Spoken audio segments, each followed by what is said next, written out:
Welcome to episode 12 of RallySport Magazine's special stage podcast. It's been a busy fortnight, as always, in the rallying world.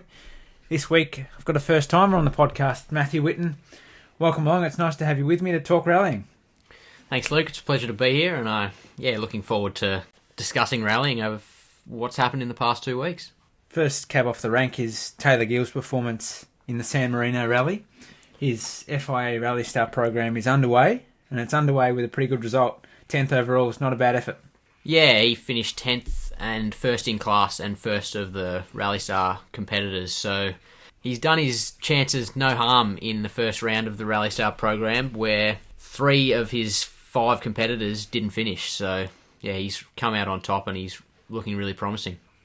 Of course, 4 of the 6 entrants into the FIA Rally Star competition will get a funded drive in the Junior World Rally Championship next year. Taylor explains a bit of that on my interview with him a little bit later on in the podcast, so have a listen to that, and it's a good listen. I guarantee you'll enjoy it. Matt, you've come off Rally Natone in Tasmania, a bit of a wet event in Tasmania. You co-drove alongside Lee Peterson. Can you tell me a bit about that and how your event went? I hear it ended rather poorly. Yeah, so I flew down to Tassie to co-drive for Lee in the Nissan Sunny. Rally Natone was a round of the Tasmanian Rally Championship and tried to have a good run, and we did up until the last stage.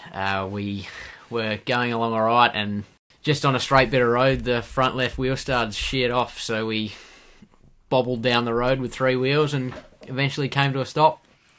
When you sent the photo through to me, it put in my head memories of an old video I used to watch back as a kid when Simon Evans lost his front wheel at Rally in Melbourne all those years ago. It's not a good thing to happen, and like you've said to me as well, it's hard to get on the trailer with only one front wheel. That's right, yeah, and we had a fairly long wait to get back onto the trailer and back to service, because I think we were car 8 on the road out of 25, I think it was. So yeah, we had a bit of a long wait, and then by the time the service crew got the info, got the trailer, and we had a couple of trips back to service to get some stuff that the service crew had a couple of trips back to service to get some stuff they left behind. So yeah, it was well and truly dark by the time we got out of there. It's all part of the sport and all part of those stories that get bigger and bigger as those years go on. But speaking about the event itself, apart from your co-driving effort, Matt, Eddie Maguire was a lot of the talking point. He started in the Skoda Fabia Rally 2 Evo that recently was purchased off Active Rally Sport. He had a steady run. He was setting faster stage times, but hit a massive rock at one point in the rally and was able to rejoin, but lucky he didn't do much more damage. Yeah, so Eddie was car 1 on the road, but due to Tasmanian state regulations, his Rally 2 car was not eligible for points, so he was sort of just a test for him. And yeah, he just hit a big rock on the inside of a right-hander. It was the second passing of a stage, so maybe it was dragged out by one of the other competitors, who knows. But yeah, he did some pretty substantial damage to his right front wheel, but they were able to fix it after the stage, and he got going again and continued to do the rest of the rally. Eddie's brother, Stephen, had a great rally in the Mitsubishi. He was first overall.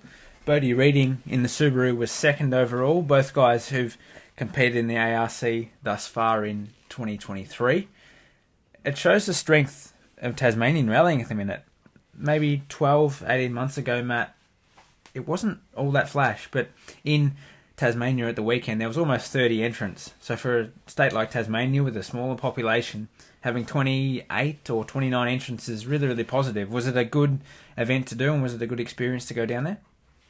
Yeah, it was really good. The event seemed to run really, really smoothly, and at the post-event gathering, as you might call it, the organiser did mention what you just did about how strong Tasmanian rally is at the moment, with guys like Stephen Maguire, Bodie Reading, both at the forefront of the ARC Production Cup field, and they're still continuing to do their state championship. And then you've got Eddie Maguire, who's going to be trying to go for outright stage times and results in the ARC. So, yeah, I think Tasmanian rallying is in a really good spot. Lots of states are in a good spot rally-wise at the minute. One of those is Queensland. Their Winter Stages event was run at the weekend. Clayton Hoy took the win in his Mitsubishi. It was in perfect conditions in comparison to a wet rally just outside of Burnie for you, Matt. It's a good warm-up for a lot of drivers and co-drivers and teams ahead of Rally Queensland, which is really only 4 weeks away. That's right, and the Winter Stages was a standalone event run as a rally sprint, so it wasn't a Queensland Championship event. And yeah, many people like Clayton Hoy, Ian Menzies, Glenn Brinkman, Ryan Williams used it as somewhat of a test event for the Rally Queensland in Gympie in a month's time. We had an article last week on RallySport Magazine when I spoke to Craig Aggio about his Toyota GR Yaris that he's built. He debuted it at the weekend. Unfortunately for him, it ran in two-wheel drive all day. So he was a bit bummed about that in terms of not being able to have a fully functioning car for the first event. But he told us a heap of details about the car and told us how excited he was about running that car. The article is on RallySport Magazine with a subscription, so head there and grab your subscription and you'll be able to read that one and all of our articles across now, the future, and even jumping back and having a look at some older articles. In Victoria, Nathan Quinn won a mixed night moves rally. It was dry to start, wet at the finish, and really slippery towards the end of the rally. What can you tell us about that, Matt? Yeah, it was overall a really slippery event from all reports. I was messaging Nathan Quinn the day after, and he said it's probably the most slippery and the most difficult event he's ever done. Quinny won by almost 6 minutes over the Subaru WRX of Tim Clark.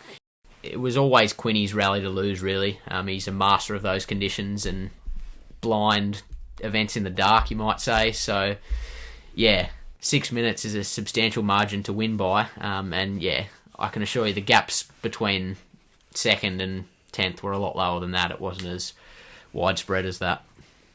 It's a tough forest to go rallying in, that's for sure.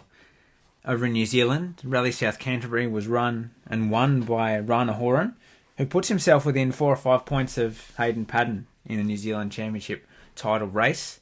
Ben Hunt, who was really the odds-on favourite to win the rally and potentially overtake Hayden Paddon in that title race, went off the road.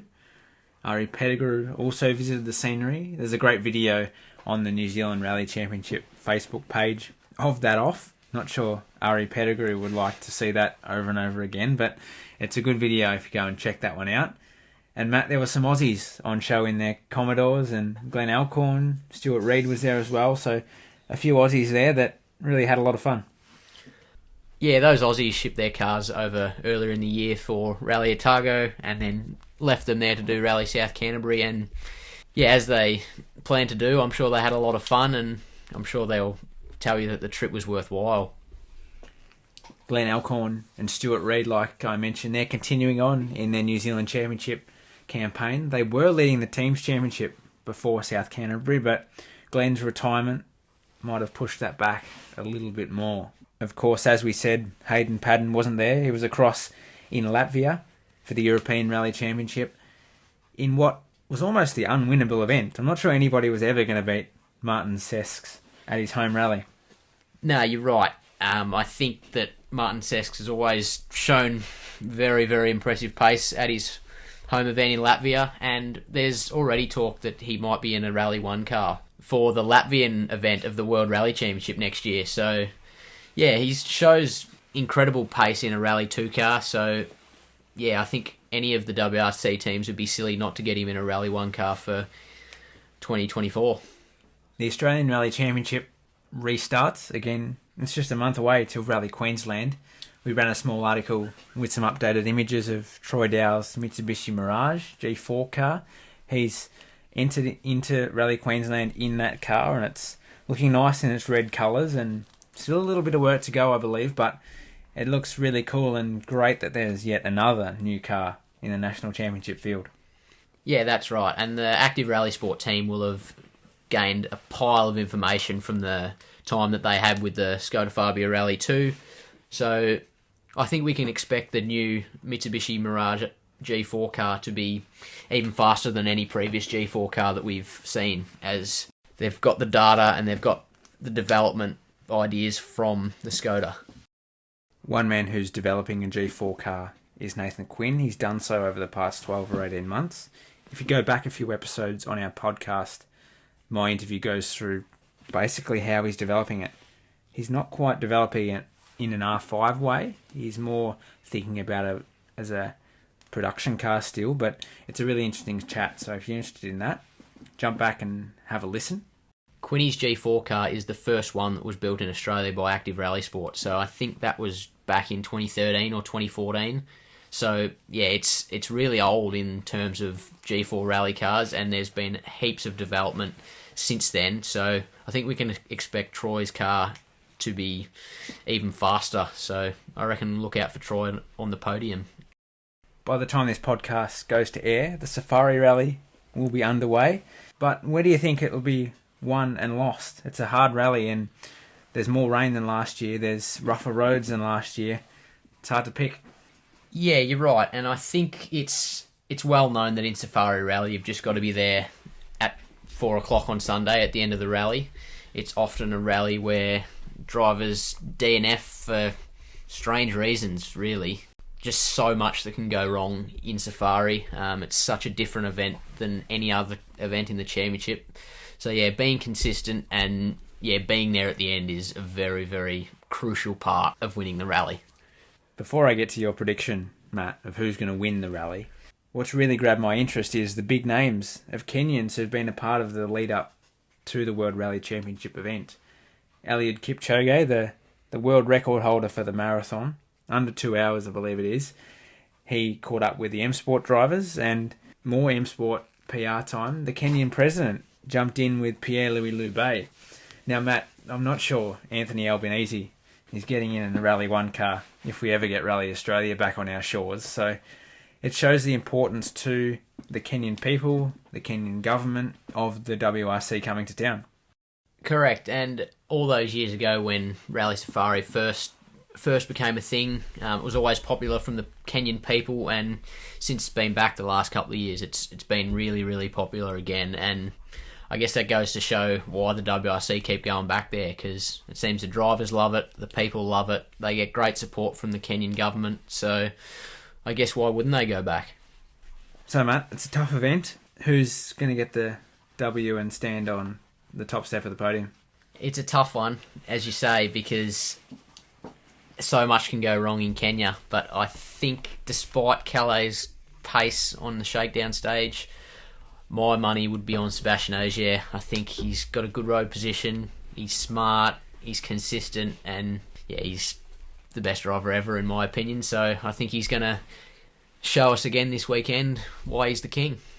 My money's on Thierry Neuville for the win, for no reason other than I think he's in good form and he can get a win this weekend, and he'll have some luck on his side, which he hasn't had for the past couple of years in Safari. That's right, and that'll do wonders for his championship race if he can come out on top, and even if Calais gets a second, it'll really tighten the gap between Calais in first in the championship and Thierry in second. It might even bump him up to first. So if Thierry does win, it'll set him up really, really well for the rest of the season. Next time on the Special Stage podcast, part of our team will come to you from Europe as they embark on a rallying-inspired holiday. There'll be ERC events, WRC events, all in the space of a few weeks. So we look forward to chatting to you from across there. Until next time, we've got obviously Taylor Gill's interview coming up about his debut in the FIA Rally Star category. But until then, I'd like to thank Matt for debuting on the Special Stage podcast and speak to you all next week. Thanks for your time, Matt. All right, Luke. Thanks for having me.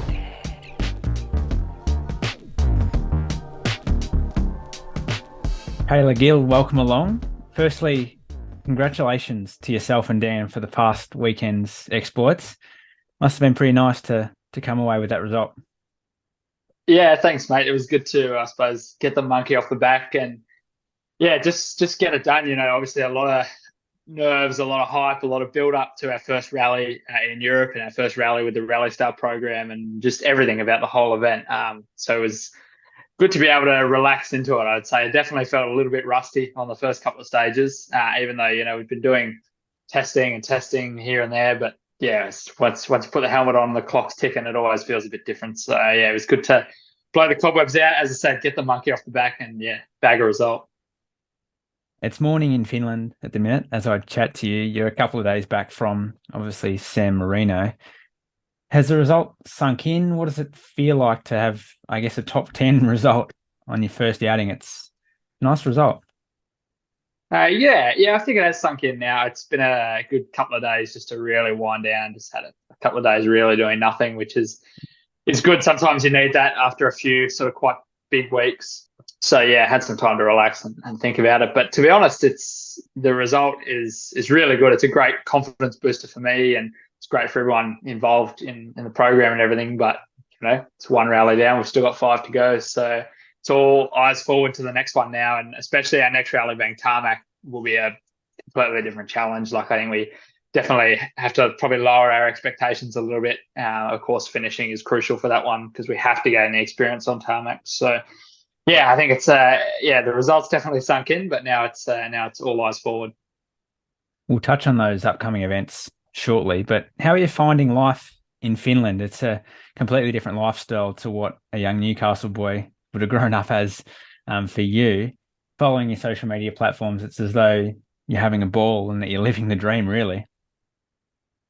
Yeah, trying to, that's for sure.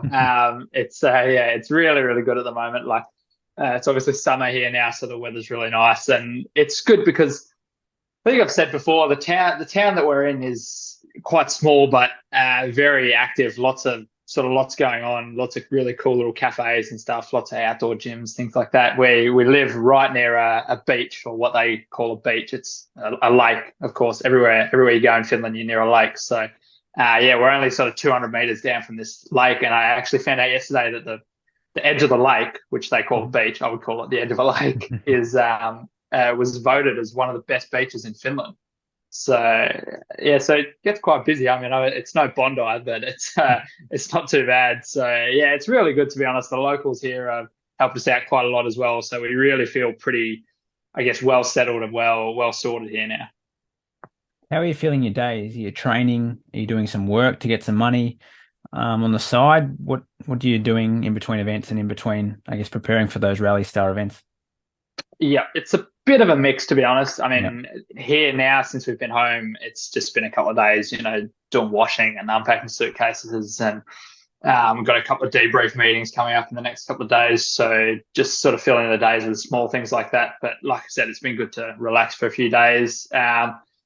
It's a bit busy the next sort of month and a half, but where we can, trying to get sort of a day's work here and a day's work there, just to cover things like rent, groceries, stuff like that, just to I guess keep our lives ticking over. So yeah, it's a bit of a mix. There's probably no real routine to it. Of course, closer to events, it's all focus is on the rallying, but of course Dan has, I guess, probably more to do than me pre-event. Of course, I'm doing as much preparation as I can, but he's got to sit down with all the maps and the road books and stuff and work that all out. So it's quite busy for him.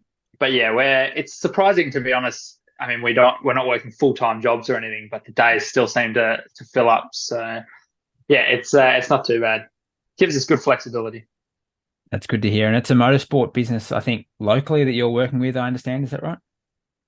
I've been doing a bit of work with the guys there at Dog Box is what the business is called. So it's basically a rally rental business. So myself being a mechanic has been handy there because I've been able to do a bit of work on some of their cars, including a couple of Rally 3 cars they've got, which is I guess a bit of an advantage, being able to I guess have a good understanding of how the car works before we got to San Marino. So that was quite helpful.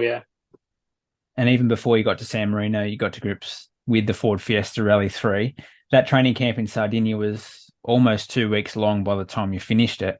It would have been one after the other, learning after learning item. I guess it's really, really hard for you to get to grips with it so quickly, but over 2 weeks, it's a long time to pick things up.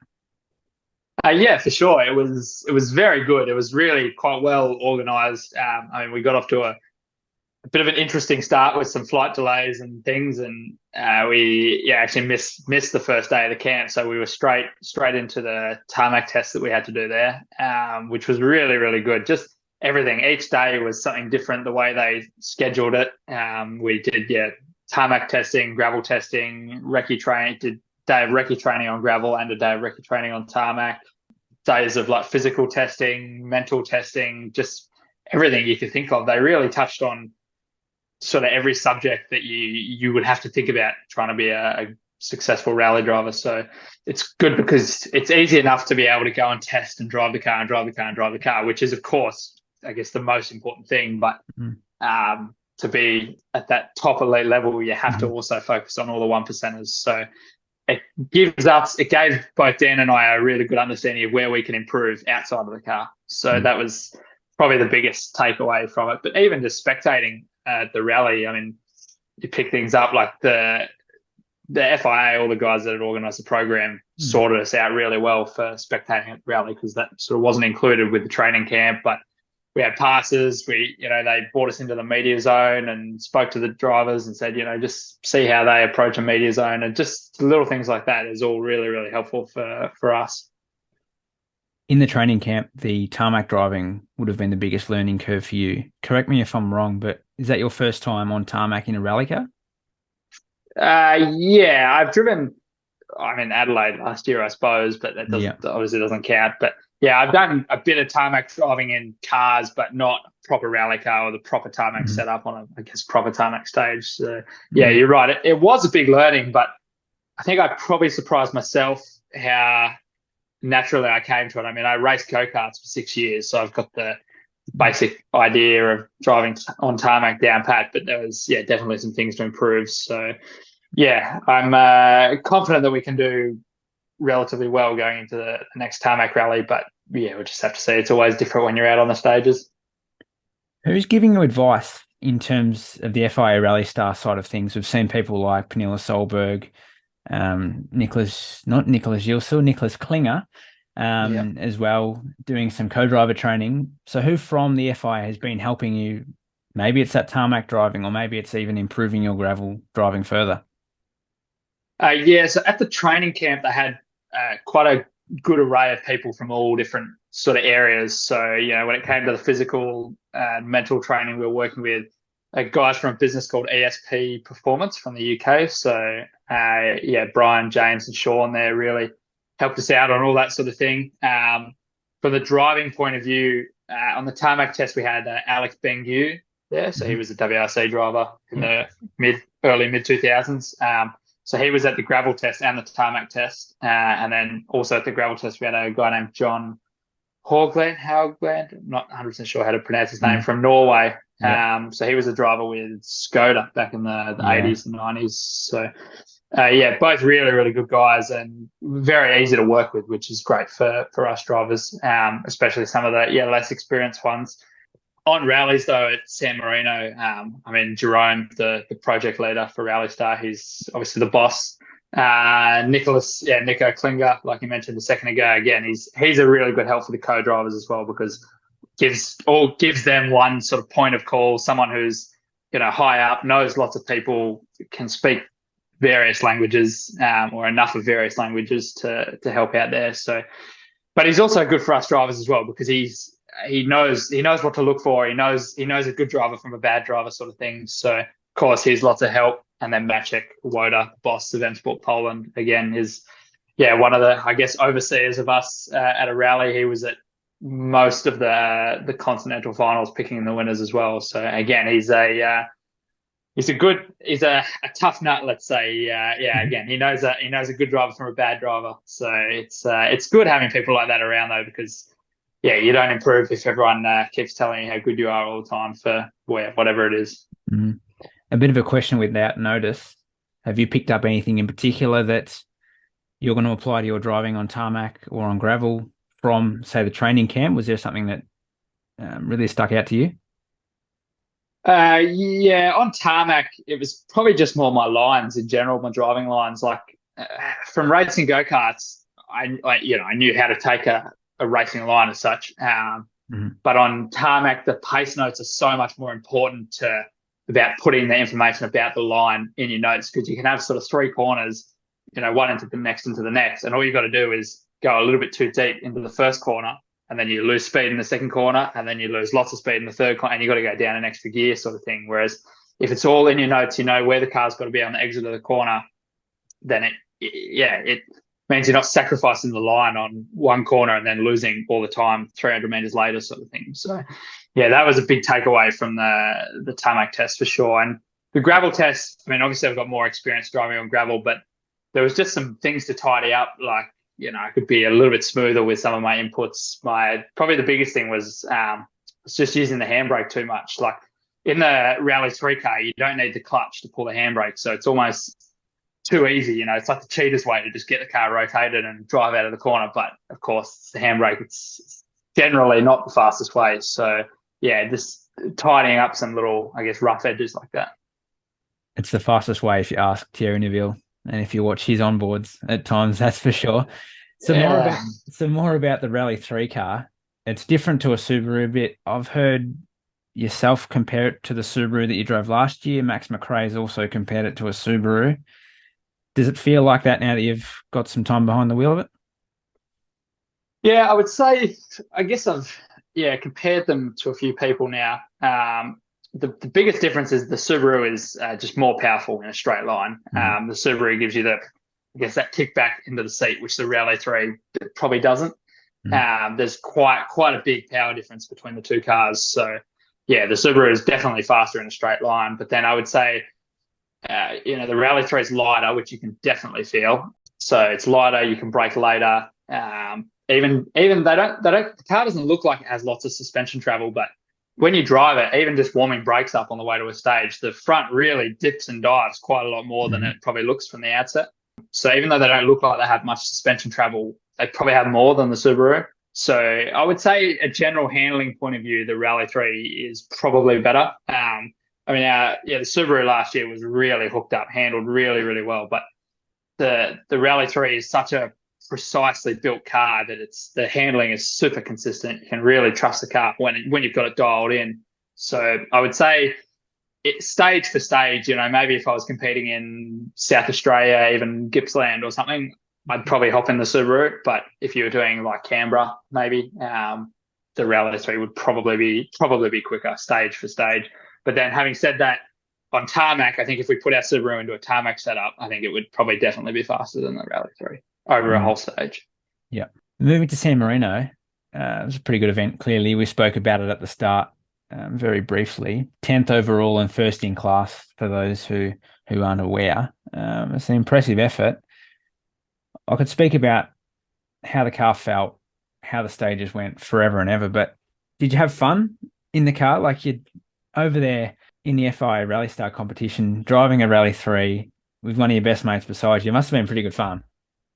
It's hard not to have fun, that's for sure. It was, we're in such a tight battle in the morning with Romet from Estonia, who's another driver in the program. At one stage, going into the last stage of the loop, the gap was dead even. We were 0.0. So I've never been in a battle that tight before. So it was unbelievably exciting. Just, really, get out of a stage, and all I want to do is see the times. Well, that was a good run, And then, unfortunately, he had to retire in the afternoon. So then it was, I don't think boring is the right word, but from then on, we had obviously quite a gap. So, the call came through that we have to back off, bring it to the finish. So, which, I guess as many people know, it always makes it more tricky. But, I think once we'd finished the rally, it was quite late when we finished, and we were transporting.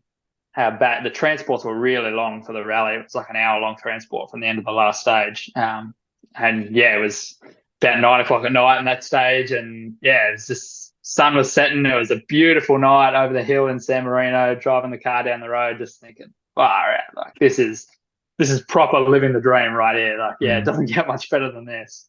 Yeah, very cool. From the FIA Rally Star, you said you got the note to maintain things and get it to the finish.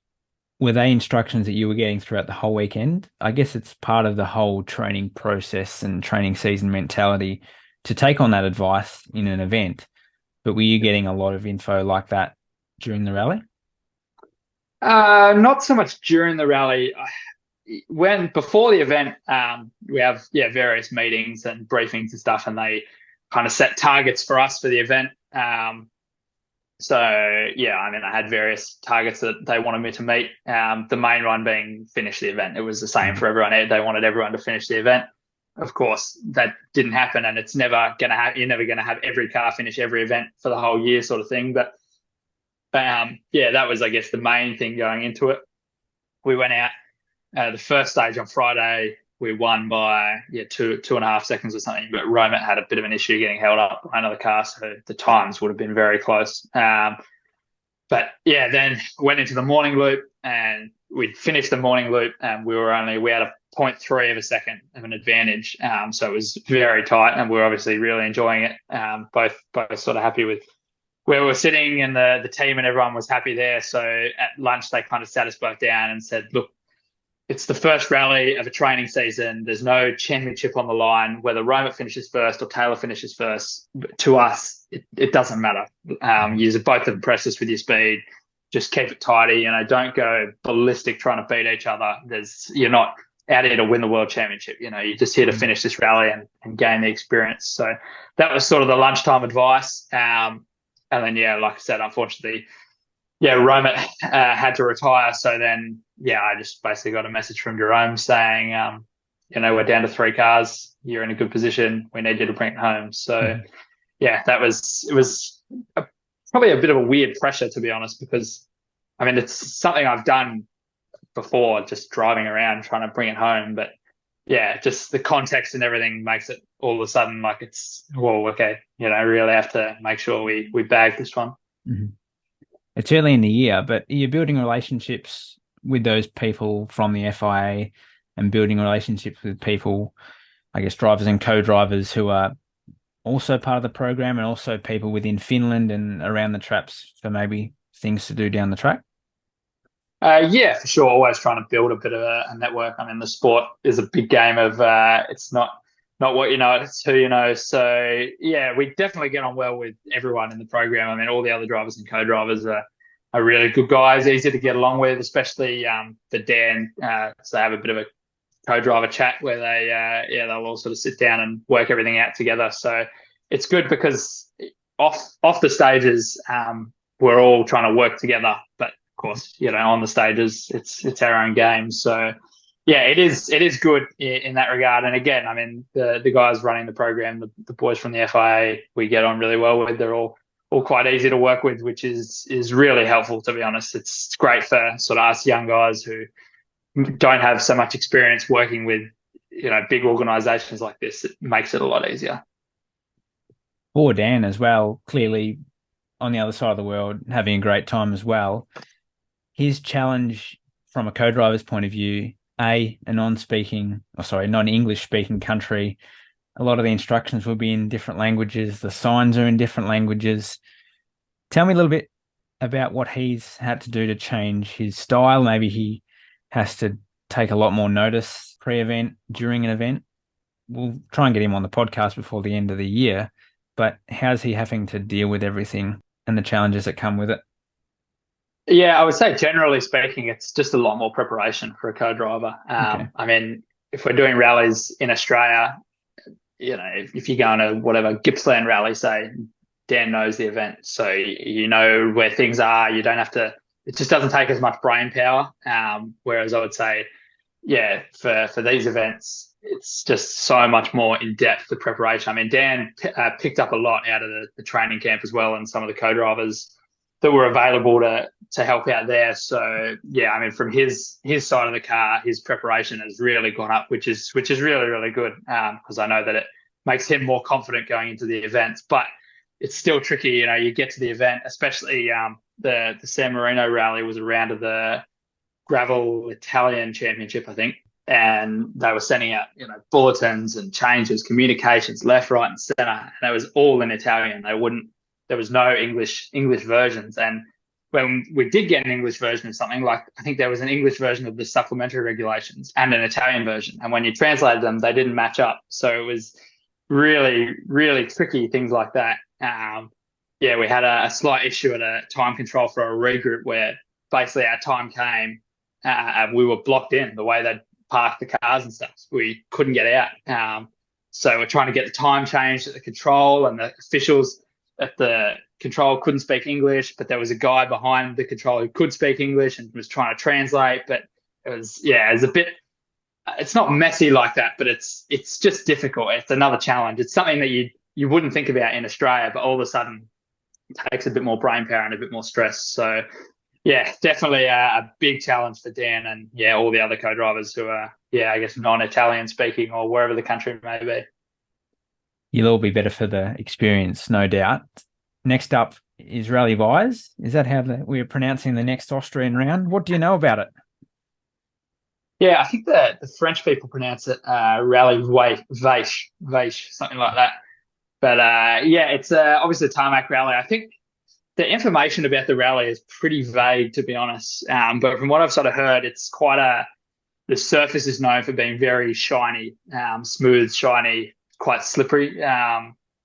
But apart from that, it's a pretty typical sort of tarmac, like mountainous tarmac rally. Some stages kind of in a bit more of a forest sort of thing. Other stages are, I guess, carved into the hills. So I think it'll be, from a tarmac rally point of view, maybe a bit of an easier one than going to like Croatia, say, because things like the cuts might not be so big. But for us, it'll just be a lot to explore and a lot to learn, to be honest.